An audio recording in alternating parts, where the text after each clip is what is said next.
ಕುಟುಂಬ ರಾಜಕಾರಣದ ವಿರುದ್ಧ ಇರುವಂತ ನಿಮ್ಮ ಹೈಕಮಾಂಡ್ ಯಡಿಯೂರಪ್ಪನವರ ಕುಟುಂಬಕ್ಕೆ ಯಾಕೆ ಅಷ್ಟೊಂದು ಮಣೆ ಹಾಕ್ತಾ ಇದೆ? ಅದನ್ನ ಬಗ್ಗು ಬಡಿಯೋದಕ್ಕೆ ಹೈಕಮಾಂಡ್ಗೂ ಆಗ್ತಾ ಇಲ್ವಾ, ಅಥವಾ ಪರ್ಯಾಯ ನಾಯಕತ್ವ ಸೃಷ್ಟಿ ಮಾಡೋದಕ್ಕೆ ಆಗ್ತಾ ಇಲ್ವಾ? ಈ ಚುನಾವಣೆ ಮುಗಿಲಿ, ಅದಕ್ಕಷ್ಟು ಉತ್ತರ ಸಿಗುತ್ತೆ. ಎಲ್ಲಿ ಆ ಕುಟುಂಬ ಇರುತ್ತೆ ನೋಡುವಂತೆ. ಯಾಕೆಂದರೆ ನಮ್ಮ ಪಕ್ಷ ಯಾರಿಗೂ ಬಗ್ಗಲ್ಲ. ನಮ್ಮ ನಾಯಕರು ಚುನಾವಣೆಯಲ್ಲಿ ಇದೊಂದು ಪರೀಕ್ಷೆ, ಅವರಿಗೆ ನಂಬಿದ್ದಾರೆ. ನಂಬಿದಾಗ ಇಷ್ಟೆಲ್ಲ ದುರುಪಯೋಗ ಮಾಡಿಕೊಂಡು ಪಕ್ಷದಲ್ಲಿ ಏನೇನು ಮಾಡಬೇಕು ಎಲ್ಲ ಸಾಧನೆ ಮಾಡೋಕ್ಕೆ ಹೋಗಿ ಹೊರಟಿದ್ದಾರೆ. ಹಾಗಾಗಿ ಅದ್ರ ಪ್ರತಿಫಲ ನನ್ನ ಆಸೆ 27 + 1 28 BJP ಗೆಲ್ಲಬೇಕು ಅಂತ. ಆದರೆ ಆ ಸ್ಥಿತಿ ಯಡಿಯೂರಪ್ಪನವ್ರು ತರ್ತಾರೋ ಇಲ್ಲೋ ನನಗೆ ಅನುಮಾನ ಇದೆ. ತರಲಿ ಅಂತ ನಾನು ಭಾವಿಸ್ತೇನೆ.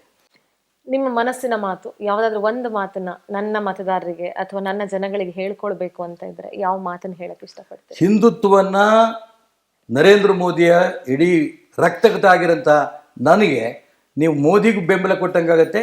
ನನಗೆ ಭಾರತೀಯ ಜನತಾ ಪಾರ್ಟಿ ಅಭ್ಯರ್ಥಿ ಇಲ್ದಿದ್ರೂ ಕೂಡ ಸ್ವತಂತ್ರವಾಗಿ ಸ್ಪರ್ಧೆ ಮಾಡಿ ನರೇಂದ್ರ ಮೋದಿಗೆ ವೋಟ್ ಮಾಡ್ತೀನಿ. ದಯವಿಟ್ಟು ನಿಮ್ಮ ಓಟು ನನಗೆ ಕೊಡಿ. ಇದು ನನ್ನ ಮತದಾರರಿಗೆ ನನ್ನ ಪ್ರಾರ್ಥನೆ. ಇಲ್ಲಿವರೆಗೂ ನಮ್ಮ ಜೊತೆಗಿದ್ದು ಸಾಕಷ್ಟು ವಿಚಾರಗಳನ್ನ ಹಂಚ್ಕೊಂಡ್ರಿ. ಅಂಡ್ ನಿಮ್ಮ ದಿಟ್ಟ ಹೆಜ್ಜೆ ಏನಿದೆ ಅದನ್ನ ದಿಟ್ಟತನವಾಗಿ ಎದುರಿಸಿ ಅಂತ ಹೇಳ್ತಾ, ಯಶಸ್ಸು ನಿಮ್ಮದಾಗ್ಲಿ, ಚುನಾವಣೆಯಲ್ಲಿ ಗೆಲುವು ನಿಮ್ಮದಾಗ್ಲಿ ಅಂತ ಆಶಿಸ್ತಾ ಧನ್ಯವಾದ ಸರ್. ಪವರ್ ಟಿವಿನವರು ಈ ರೀತಿ ವಿಶೇಷ ಕಾರ್ಯಕ್ರಮವನ್ನು ಮಾಡಿ ನನ್ನ ಭಾವನೆಯನ್ನು, ನನ್ನ ಹಿಂದುತ್ವವನ್ನು ಮತ್ತೊಮ್ಮೆ ತಿಕ್ಕಿ ನನಗೆ ಒಂದು ರೀತಿಯ ಸ್ಫೂರ್ತಿ ನೀವು ಕೊಟ್ಟಿದ್ದೀರಿ. ನಿಜಕ್ಕೂ ನಾನು ಪವರ್ ಟಿವಿ ನಿಮಗೆ ಅಭಿನಂದನೆ ಸಲ್ಲಿಸಕ್ಕೆ ಇಷ್ಟಪಡ್ತೀನಿ. Thank you sir. ನಮಸ್ಕಾರ.